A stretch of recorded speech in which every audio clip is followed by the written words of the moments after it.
नमस्कार।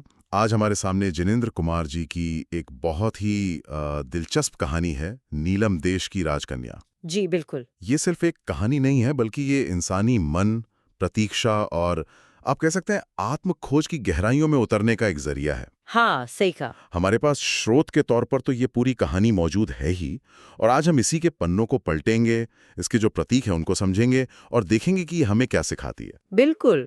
जैनेंद्र कुमार की कहानियाँ अक्सर बाहरी घटनाओं से ज्यादा वो भीतरी उथल-पुथल पर ध्यान देती हैं और नीलम देश की राजकन्या इसका एक बहुत अच्छा उदाहरण है। हाँ। ये कहानी हमें सीधे एक ऐसे द्वीप पर ले जाती है जो 7 समंदर पार है। नीलम का द्वीप। नीलम का द्वीप नाम में ही एक एक अलगाव सा है। हाँ, और एक विशिष्टता भी, नाम ही काफी कुछ कहता है। हाँ।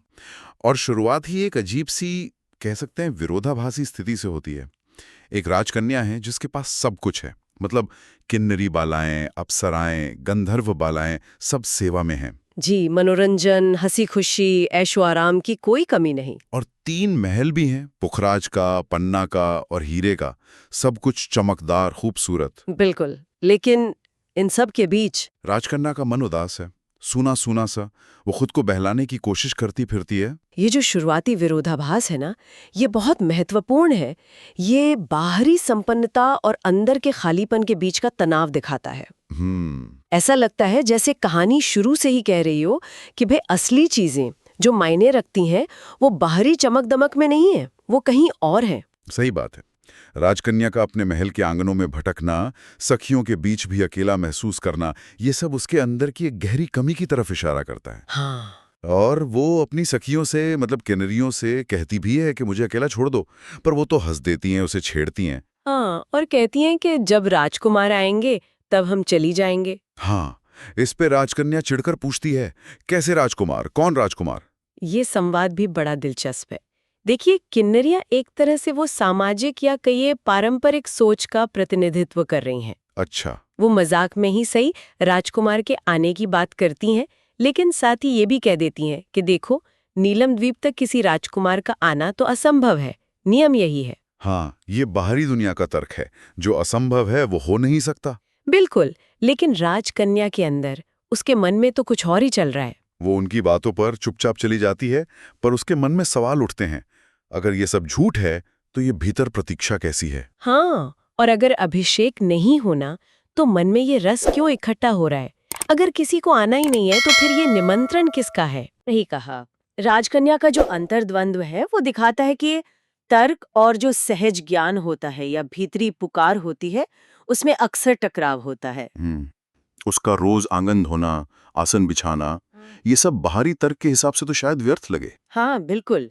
लेकिन उसके लिए ये उसकी प्रतीक्षा का एक जीवंत प्रमाण है। वो खुद से पूछती है, क्या उस आंगन पर चलकर आसन पर अधिकार जमाने वाला सचमुच कोई नहीं आने वाला है? और अगर नहीं तो फिर आंगन अपने आप पुष्पित क्यों हो उठता है? हाँ, और वो अपने वक्ष को आंसुओं से क्यों धोती है, ये सवाल। ये सवाल ये उसे यकीन दिलाते हैं कि ये सब व्यर्थ नहीं है, झूठ नहीं है। हाँ, और वो इसी निष्कर्ष पर पहुंचती है कि उसकी प्रतीक्षा ही सत्य है। और अगर प्रतीक्षा सत्य है, तो जिसकी प्रतीक्षा की जा रही है वो भी सत्य होना चाहिए। ये विश्वास का एक बहुत शक्तिशाली तर्क है कि मेरा अनुभव ही प्रमाण है। जी। वो कहती भी है, वो है कैसे नहीं, जो आएगा, देखेगा और जिसकी दृष्टि स्पर्श से ही मैं जान लूंगी कि मैं नहीं हूँ, सदा वही था, वही है। हाँ, अद्भुत। ये एक तरह से आत्मसमर्पण और विलय की गहरी इच्छा है। बिल्कुल। और ये लाइन तो बहुत प्रभावशाली है। हम्म। जो आएगा और मेरे सब कुछ को कुचल देगा, हम्म। कहेगा अब तक तू भूल थी, अब मेरी होकर तू सच हो। हाँ। ये सिर्फ किसी राजकुमार का इंतजार नहीं लगता, ये तो किसी गहरी सच्चाई, किसी परम तत्व में विलीन होने की चाहत लगती है। बिल्कुल सही। यहाँ राजकुमार एक प्रतीक बन जाता है। हाँ। वो शायद कोई बाहरी व्यक्ति न होकर वो आत्म साक्षात्कार का या पूर्णता का या उस परम सत्य का प्रतीक है, जिसके मिलने पर व्यक्ति का जो अहम है, मैं है, वो मिट जाता है। और वो उस बड़े सत्य का हिस्सा बन जाता है। हाँ।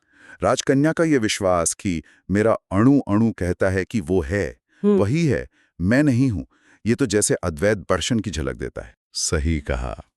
इस बीच उसकी सखियां वो किन्नरी कन्याएं वो उसे खुश रखने की पूरी कोशिश करती हैं। जी, उन्हें चिंता होती है कि राजकन्या में ये कैसा अभाव सा दिखने लगा है, कहीं उनसे कोई भूल तो नहीं हो गई। हाँ, उनके मन में ये सवाल आता है और वो उसे खेलने के लिए कहती हैं। ये बाहरी दुनिया की प्रतिक्रिया है ना? जब कोई व्यक्ति अपनी भीतरी यात्रा पर निकलता है तो अक्सर आसपास के लोग उसे वापस सामान्य बनाने की कोशिश करते हैं। हाँ, उसे बाहरी गतिविधियों में उलझाना चाहते हैं। बिल्कुल। किन्नरियों की चिंता अपनी जगह वास्तविक है, लेकिन वो राजकन्या की जो भीतरी स्थिति है उसकी गहराई को समझ नहीं पाती। और राजकन्या भी एक दुविधा में है, वो उन्हें दुखी नहीं करना चाहती। कहती है कि हाँ हाँ मैं खेलूंगी, खूब खेलूंगी। लेकिन अंदर ही अंदर वो जानती है कि यह संभव नहीं।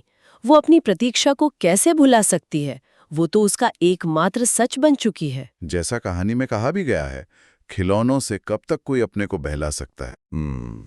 यही बात है। ये दिखाता है कि एक बार जब आत्मखोज की पुकार बहुत तीव्र हो जाती है तो बाहरी बहलावे वो सब फीके पड़ जाते हैं। जो चीजें पहले आनंद देती थी वो निरर्थक लगने लगती हैं। सही कहा।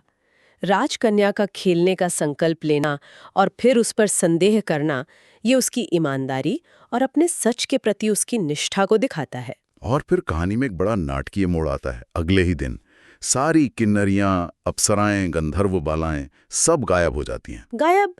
महल एकदम सूने हो जाते हैं। फूल फीके पड़ जाते हैं, पराग बिखर जाता है, हर तरफ एक वीरानापन छा जाता है। ये अलगाव का मतलब चरम बिंदु है। जब बाहरी सहारे और ध्यान भटकाने वाली चीजें हट जाती हैं, तब व्यक्ति अपने अकेलेपन और अपनी भीतरी सच्चाई का सामना करने के लिए मजबूर हो जाता है। ये कठिन पड़ाव होता है, लेकिन शायद जरूरी भी। हाँ, बहुत जरूरी।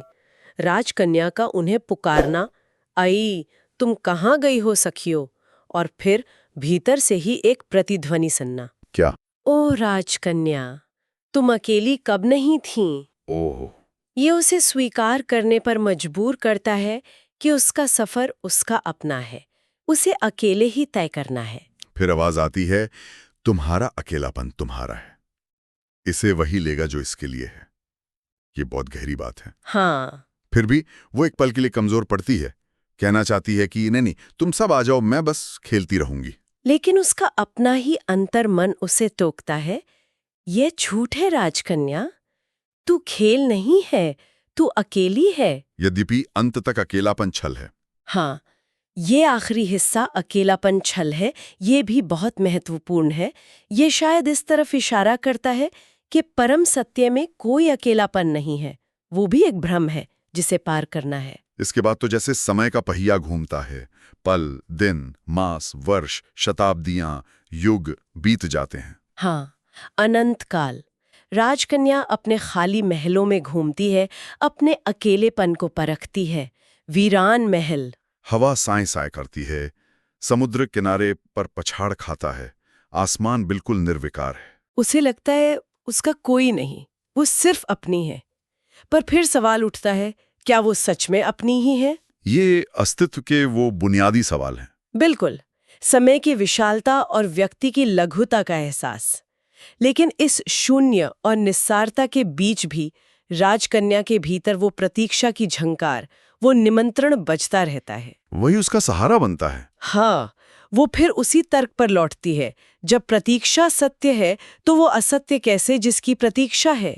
वह नहीं है तो मैं ही नहीं हूं। लेकिन बाहरी दुनिया या शायद मन का ही कोई हिस्सा उसे लगातार चुनौती देता रहता है। हाँ, महल के स्तंभ, दीवारें, शून्य, सब जैसे कहते हैं कोई नहीं है, बस काल है जो मौत का नाम है।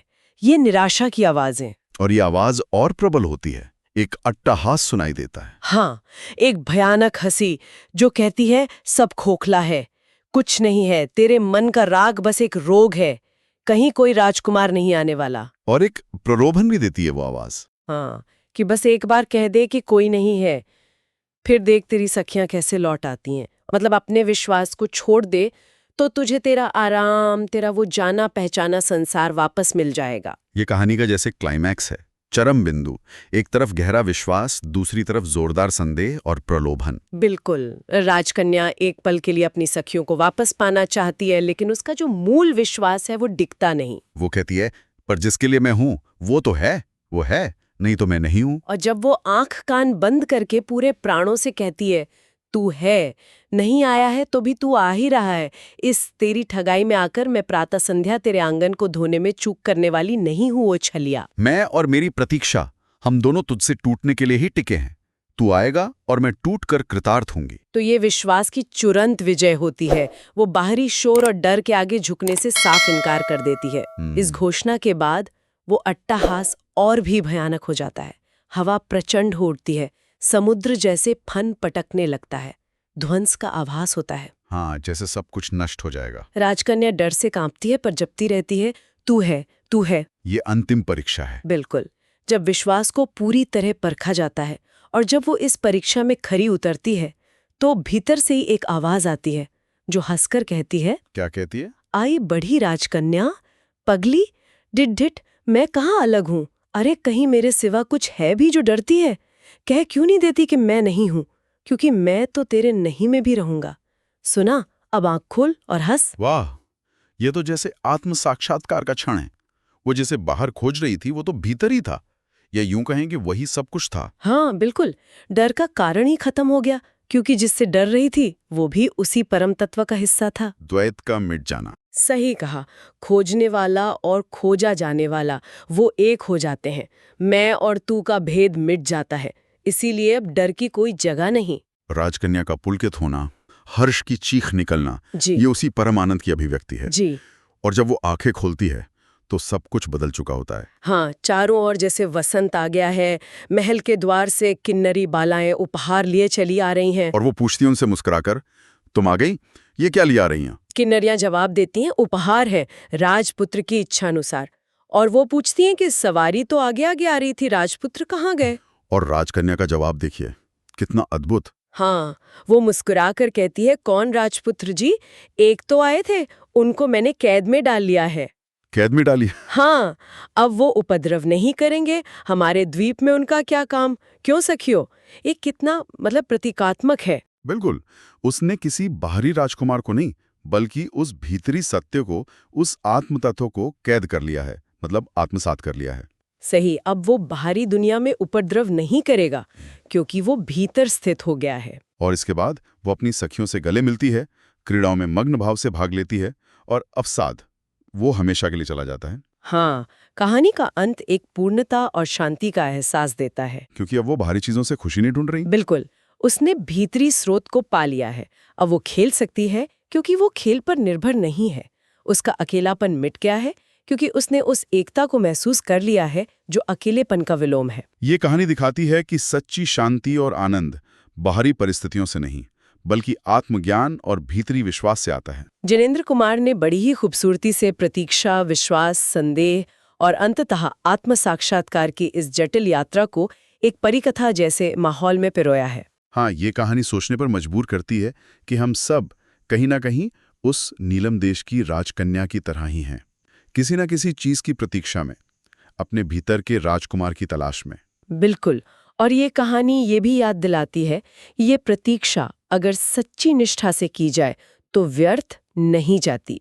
भले ही बाहरी दुनियाओं से असंभव कहें, पर भीतरी विश्वास आखिरकार उस सत्य तक ले ही जाता है, चाहे वो सत्य हमारे भीतर ही क्यों न छुपा। जी हाँ।